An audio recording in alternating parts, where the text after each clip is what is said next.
Oi gente, tudo bem com vocês? Bem-vindos ao Inconsciente Lunares, eu sou a Lua e no vídeo de hoje, eu abro uma sequência de série de vídeos aí sobre mitos e trazendo algumas reflexões, algumas pontuações para a nossa vida, para o nosso cotidiano, o que a gente tem a aprender com essas histórias que são contadas ao longo do tempo. Os mitos que eu escolhi, eles têm base, na realidade, eles estão vindo de um tarô, que é o tarô da minha vida, meu amorzinho, que é este daqui. O tarô do divino, da Yoshitani. Ele tem mais de 78 mitos, na verdade, porque algumas cartas possuem de 2 a 3 mitos, não são todas, mas acontece. E de várias regiões do mundo, alguns bem conhecidos pela gente, outros que a gente nem imagina como eles são na realidade, e alguns mesmo que eu não vou nem saber pronunciar o nome. E eu acho muito interessante esses mitos, eles trazem uma visão bem profunda, bem diferenciada, até mesmo sobre a ótica do tarô. Então eu vou contar a história assim, de uma maneira resumida, porque tem mitos que são imensos. E vou trazer um pouquinho das reflexões que eu tenho a partir dos mitos, um pouquinho de como eles se encaixam no tarô. Se eu ver que algum outro conhecimento soma com isso, tipo numerologia ou alguma outra coisa que eu tenha conhecimento, eu vou trazer agregando também pra gente ir refletindo e pensando como essas coisas reverberam na gente, como algumas situações a gente vive parecido ou a gente se espelha, nesses mitos para se conhecer, para reconhecer as adversidades, para superar as coisas mesmo, E o mito de hoje, ele tem de nome as 3 princesas da ilha ou da Terra Branca. E seria o mito do arcano do carro. E lá no final do vídeo eu conto porque eu escolhi começar por aqui. Não, gente, eu não vou seguir a ordem do tarô, tá? Pra quem tem o baralho e quer acompanhar, pra conhecer mais a história dos mitos. Quem não conhece de tarô pode acompanhar tranquilamente também, mas eu não vou seguir a ordem. E é isso. Então, a história começa contando a história de um pescador. Ai, redundância, gente. Comecei bem. Então, começa se falando sobre um pescador que ele abastecia e fornecia os peixes para o castelo do rei. E teve um dia que ele não conseguiu absolutamente nada de peixe. E surgiu uma cabeça do mar falando que se ele desse o que tinha sob o cinto da esposa dele para aquela cabeça, ele nunca faltaria peixe para ele. Ele ia conseguir pescar tudo que ele quisesse o quanto ele quisesse. E ele aceitou. Tipo assim, eu preciso do meu trabalho, eu preciso do meu emprego, o rei precisa comer, vamos aceitar. E com isso ele começou a pescar e chegou muito animado em casa e contou para a esposa o que ele tinha feito, o acordo que ele tinha feito. E a esposa ficou em choque e começou a chorar porque ela estava grávida e ele não sabia. Então o que ela tinha sob o cinto dela era um bebê. A história se espalhou por todo o reino, chegou nos ouvidos do rei e o rei ficou comovido, Porque, o cara trocou sem saber o filho por minha causa. E ele falou pra mulher ficar tranquila que ele ia acolher a criança, ia pegar a criança pra ele pra proteger e eles não perderem o filho. Então, assim que a criança nasceu, o rei acolheu. A criança sabia quem eram seus verdadeiros pais, mas quem criou foi o rei. Até que um dia, ele já mais crescido quis ir pescar com o pai dele. E ele ficou insistindo com o rei, insistindo, até que o rei falou, vai, meu filho, vai lá pescar. E deu tudo certo, eles passaram a tarde inteira, pegaram vários peixes, se divertiram. E quando eles estavam retornando para casa, o menino lembrou que tinha esquecido um lenço dentro do barco. Então ele voltou sozinho para buscar o lenço. Só que quando ele entrou no barco, o barco começou a se mover sozinho. E ele tentou remar contra, tentou fazer várias coisas, e o barco indo. Até que ele chegou a uma terra de areias brancas. E ele encontrou um senhorzinho lá antigo e perguntou onde é que eu tô. Ele falou, você está na Ilha da Terra Branca. E daí ele contou toda a história dele pro cara, e o cara falou, beleza, você vai andar por aqui e você vai encontrar 3 princesas enterradas na areia só com a cabeça para fora. Você tem que passar pelas 2 primeiras como se você não visse nem ouvisse nada, ignora elas e vai direto na terceira, que a terceira vai te trazer boa sorte. E assim o menininho fez. Ignorou as 2 primeiras princesas e foi na terceira. Chegando na terceira, ela contou que elas tinham sido enterradas por trolls e aonde esses trolls viviam. Então ele ia ter que entrar no castelo dos trolls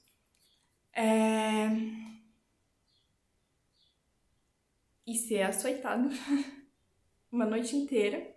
E que dentro do quarto onde ele estaria, teria um ungento para ele curar todas as feridas imediatamente e uma espada para ele matar os trolls. Ele teria que passar por isso uma noite por cada princesa, então 3 dias. E daí, ao final disso, quando ele libertasse as princesas dessa prisão, ele poderia escolher uma delas para casar. Ele pensou, tipo, não tenho nada para fazer, vamos ajudar as princesas. E assim ele foi. Então ele entrou no quarto, o primeiro troll veio, maltratou ele se curou e cortou as 3 cabeças, né? Porque o primeiro troll tinha 3 cabeças e 3 açoites. Aí ele voltou pra praia de manhã cedo e as princesas já estavam só até a cintura enterradas, né? Já tinham subido. Aí na noite seguinte ele voltou e veio um troll com 6 cabeças e 6 açoites e foi a mesma coisa. Ele se curou das feridas, matou o troll, voltou, as princesas estavam só até o joelho, enterradas na areia. Então, na terceira noite ele volta e vem um troll com 9 cabeças e 9 açoites. Então, ele foi a pior noite, ele perdeu a consciência, só que o troll se empolgou tanto que jogou ele contra a parede que tinha o frasquinho de vidro. E o frasquinho de vidro caiu em cima dele, quebrou e acabou curando o corpo dele. Então ele conseguiu matar o troll das 9 cabeças e voltou. Ele escolheu a terceira princesa para se casar e eles viveram de boa por um tempo. Até que ele começou a sentir falta de casa, sentir falta dos pais. E ele queria visitar os pais dele, passar um tempo com eles para matar as saudades. E a princesa não estava muito afim de deixar isso, mas ela acabou cedendo. Aí ela deu para ele um anel que tinha 2 desejos. Então, o primeiro desejo seria ele ir até a casa dos pais e depois ele voltar. E pediu para ele fazer o que o pai dele implorasse e não o que a mãe dele pedisse. E o menininho pegou, voltou para a casa dos pais, brotou lá e começaram a conversar. Ele passou vários dias com os pais, aproveitando, contando as aventuras, como estava vivendo a vida, até que a mãe dele começou a implorar para ele ir ver o rei, que tinha criado ele. E o pai dele falava, tipo, cara, não vai fazer isso não, fica aqui com a gente. E a mãe dele, não, ele precisa ir, porque foi o rei que criou, e foram vários dias de insistência, até que ele foi ver o rei. Só que o menino já tinha crescido, já estava bem vestido, já tinha o seu próprio reino. Então o rei ficou com o ego ferido de ter visto aquela criança que ele tinha acolhido estando melhor que ele. E durante a conversa, né, o rei, tipo, pra suprir o ego ferido, foi lá e falou: mas a minha rainha é belíssima. E eu não tô vendo a sua rainha. Como é que eu vou acreditar que a tua rainha é melhor que a minha? Então, agora já rei, né, esse menino, num momento de ego, falou, porque eu queria que a minha rainha estivesse aqui pra você ver o quão linda ela é. O anel do desejo. Trouxe a princesa até ele. Então ela ficou putaça, ficou frustrada, eles brigaram e ela amarrou o anel no cabelo dele com o nome dela, porque ela já não tinha mais utilidade, o anel era aqueles 2 desejos, e ela voltou para a terra dela e deixou ele lá, largou ele. Quando ele percebeu a burrada que ele fez, ele ficou super mal, péssimo, e começou a buscar um jeito de encontrar aquelas terras. Porque, se vocês bem lembram, o barco foi sozinho até lá, ele não tinha ideia de para onde ele estava indo. Então, ele caminhou por muito tempo, até que ele encontrou o Senhor das Florestas. É um animal? É um homem? Não sabemos. Era o Senhor dos Animais da Floresta. Que daí ele perguntou, pediu ajuda, se ele sabia onde ficava a Terra Branca. E o rei, o Senhor da Floresta, chamou todos os animais e ninguém sabia onde era a Terra Branca. Então ele deu um par de raquete de neves, queria levar esse menino até o irmão dele, que era o Senhor de todas as aves, para ver se lá alguém tinha conhecimento das Terras Brancas. E quando ele chegasse, era só virar a raquete, que a raquete voltava sozinha, maravilhosa. E assim ele fez, chegou lá pro Senhor de todas as aves, perguntou se alguém conhecia sobre as Terras Brancas. De novo, ninguém conhecia. Aí o Senhor das Aves deu para ele uma raquete, queria levar ele até o Senhor dos Mares, né? O Senhor de todos os peixes dos mares. E com isso, né, de novo, ele foi, a raquete volta sozinha. E quando ele chegou lá, ninguém sabia e ele já estava tipo desesperado, perdendo as esperanças, até que chegou um peixe muito velho, um peixe ancião que morava muito longe. Ele falou: "Cara, eu sei onde é que fica. Eu trabalho lá, eu cozinho lá. Como é que o peixe cozinha, a gente não sabe." Mas enfim, o peixe cozinhava para as pessoas da Terra Branca. Aí o príncipe implorou para que o peixe levasse ele até lá e tudo mais. O peixe falou: "Eu te levo." Mas ia demorar muito. Se você seguir aqui na cabana, você vai encontrar 3 irmãos que estão brigando há 100 anos por causa de uma capa, uma bota e eu acho que é um escudo.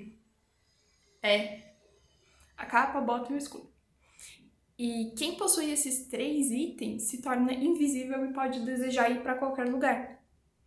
Então, se você conseguir enganar eles, pede para eles darem um item para você e você vai decidir com qual dos 3 o item vai ficar. Dá aquela enganadinha básica e zarpa. E ele foi, conseguiu. Durante a viagem ele encontrou com o vento norte e descobriu que a princesa estava para se casar com outro príncipe. Então ele pediu ajuda do vento norte e eles enganaram o príncipe, conseguiram tirar ele do castelo. O vento norte levou o príncipe embora e quando ele entrou no castelo, a princesa só reconheceu ele por causa do anel amarrado no cabelo, porque ele já estava magro, estava fraco, ele sabe, sei lá quanto tempo ele passou nessa viagem procurando por ela, e ela ficou muito feliz e eles se casaram. Gente, os mitos, eles são uma coisa assim muito maravilhosa. Eu adorei pesquisar sobre isso. E aqui eu achei muito curioso nesse mito, já vindo para essa parte de reflexão, a história foi essa. A gente tem muita repetição do número 3. São 3 princesas, são 3 trolls, com 3, 6, 9. A gente tem os 3 irmãos do céu, da terra e da água. A gente tem os 3 itens mágicos, a bota, a capa e o escudo. E o 3, ele é um número que fala de expansão, fala de comunicação, fala de criatividade. Então, ele é um número com muito jogo de cintura.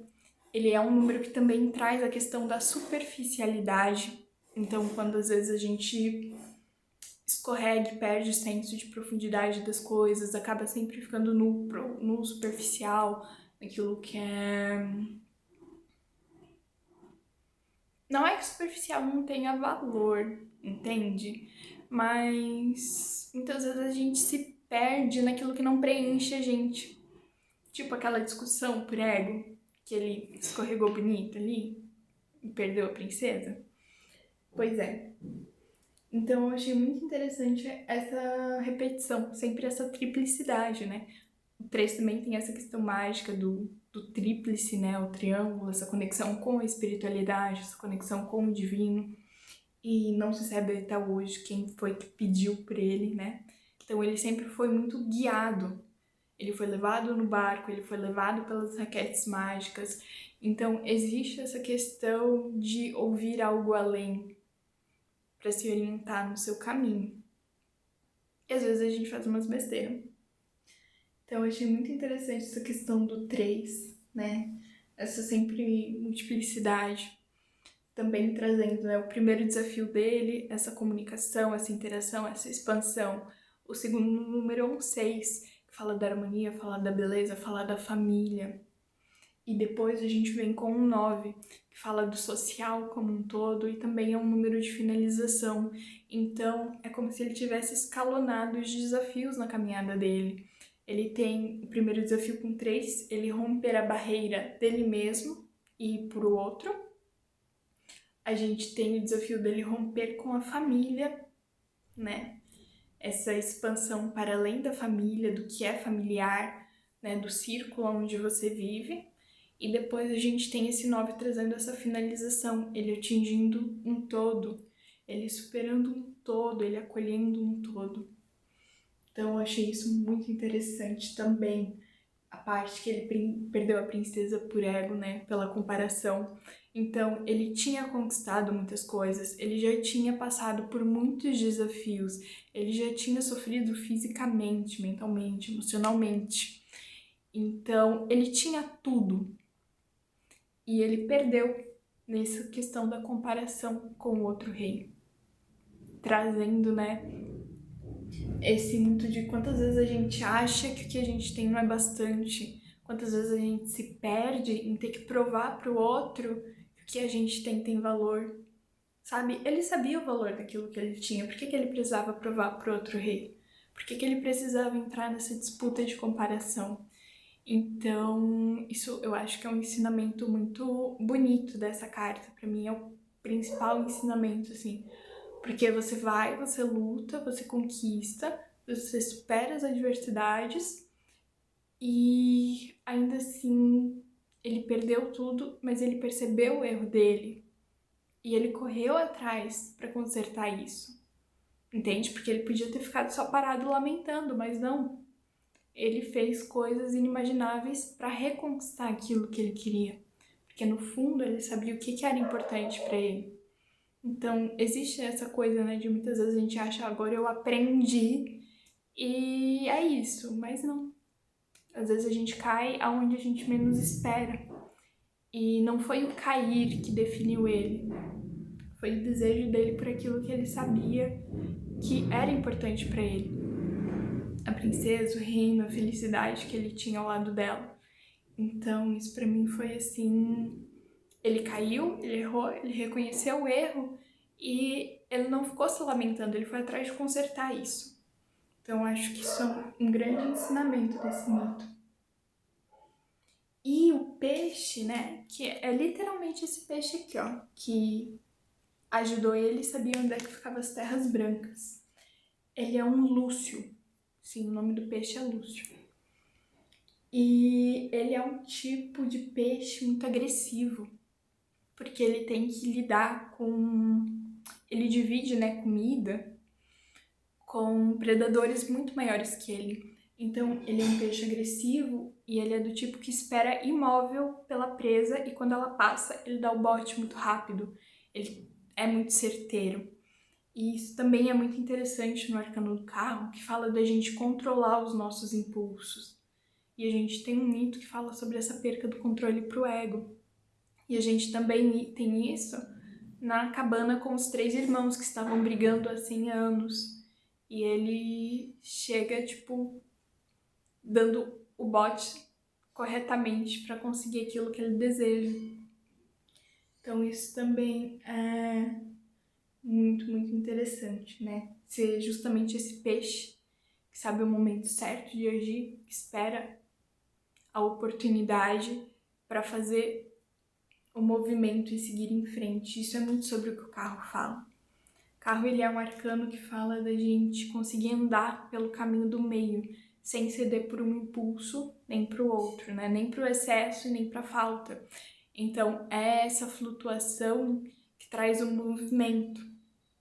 E o carro também tem uma coisa misteriosa de muitas vezes a gente não conhecer a estrada por onde a gente está indo, mas a gente tem um senso interno, né, ou maior, ou espiritual, que direciona a gente a fazer aquilo. E isso também é muito, muito interessante. Tudo é muito interessante, aquelas. Muito interessante. Então, eu acho que são isso que eu trago de reflexões para vocês sobre esse mito. Então, como é que vocês sentiram esse mito? Vocês gostaram? Estão animados para o próximo? Comentem aqui ou no Instagram, né? Conversem com a gente, comigo, com a Lua Púrpura. E o porquê, né, que eu trouxe o carro para abrir o canal e para abrir essa parte sobre os mitos. Essa parte porque eu ainda não decidi o nome, entendeu? Vai ter um nome esse quadro, eu só não sei qual é. Porque o carro, ele é o arcano regente de 2023. Então, nesse ano, é um ano muito importante a gente saber o que a gente quer. A gente ter esse foco e essa disciplina para alcançar os nossos objetivos. A gente saber conter esses impulsos para ter o melhor direcionamento para a gente agir. Então, eu quis abrir, né, já com esse arcano, com esse mito, que traz uns aprendizados e algumas reflexões muito bacanas, principalmente porque ele já era alguém que tinha conseguido aquilo que ele desejava, mesmo que ele não sabia que era aquilo que ele desejava. E ele perdeu e ainda assim conseguiu reconquistar. Então, pra mim, essa parte cerejinha do bolo. E se vocês têm alguma perspectiva diferente, se vocês têm algum ponto de vista diferente, algo que achem que podem complementar, vamos trocando, gente. A ideia é justamente essa. A gente conversando, trocando figurinha e vendo como é que cada um sente, como cada mito reverbera para cada pessoa. E a gente sempre pode agregar um na vida do outro, assim como os mitos agregam na nossa vida. Então é isso, gente. Um beijo e até a próxima.